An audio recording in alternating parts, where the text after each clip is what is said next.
Tom, the president addressed saying you can't have troops there forever. Yet there are 2,500, there were at the time of his inauguration.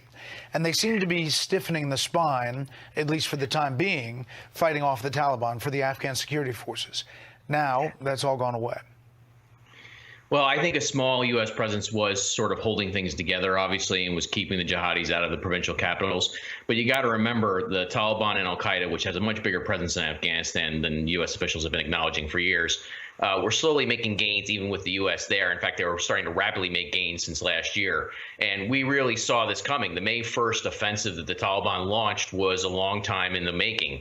It was not something that happened overnight. They hollowed out the Afghan security forces over the year preceding it.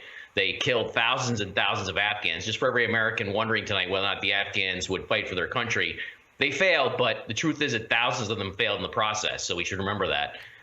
And we should also remember that basically what you saw here was something where the U.S. military leadership really never understood the enemy it was fighting. That's just a simple fact of the matter. They never understood that this was a rural-based insurgency strategy that was primed for success, and it was built on all sorts of guerrilla warfare doctrine that they had built up over the years. And basically, our leaders failed and didn't understand that. Tana, let me stay with you for a second.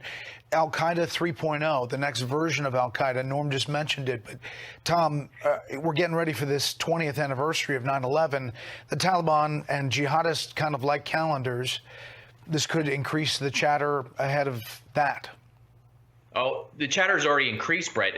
Just before we came on air here, I follow hundreds of jihadi social media sites, and several new al-Qaeda affiliated sites have popped up just in the last couple of weeks, and they're now all issuing victory statements saying that al-Qaeda and the Taliban beat America.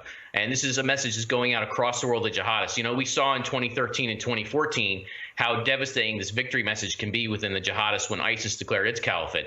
Now you're getting really the next iteration of a caliphate. This is the Islamic Emirate of Afghanistan, which al-Qaeda has said would be the nucleus for a new caliphate. So you better watch out. Al-Qaeda has always been much more invested in the Taliban insurgency than people knew, and they're already declaring victory.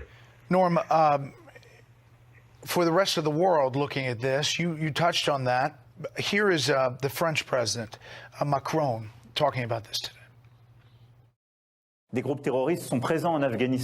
Terrorist groups are present in Afghanistan and seek to profit from the destabilization. The United Nations Security Council will have to come up with a common and united answer. The return of stability will require political and diplomatic action that we must define together in the coming days.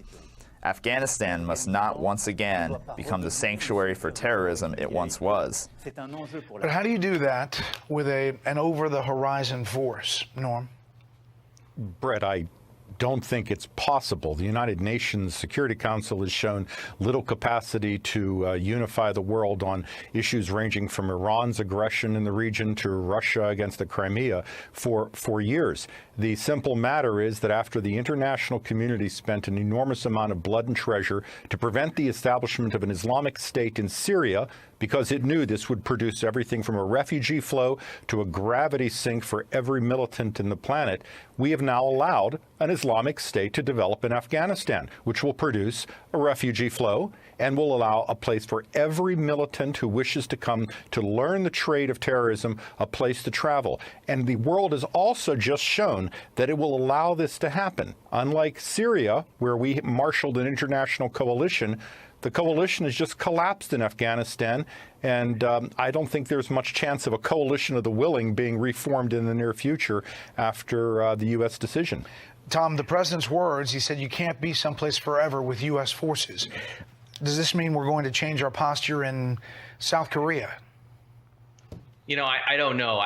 When the president says we can't be somewhere forever, what I think people should understand, too, is that really for the last decade, America has been saying it's leaving Afghanistan and trying to get out. It really had 8 out of 10 toes out for the last decade. So, you know, part of the failure here is that America has spent half of the war in Afghanistan not wanting to fight it, at least, and maybe even more than that. So this has been a real generational failure of leadership here. But I want to just say this and stress this, too. You know, tonight, as I'm watching this and watching these scenes in Afghanistan, the number 2 of the Taliban is a guy named Surajun Haqqani. I want viewers to remember this name because he's an al-Qaeda man, and he's the head of the Taliban's insurgency, now the military leader of the newly restored Islamic Emirate of Afghanistan. For a long time, people didn't understand how important this relationship was. But this wasn't just a victory for the Taliban. It was a victory for al-Qaeda. Well, that's important. And 20 years after 9/11, it's also sad. Norm, Tom, thank you very much.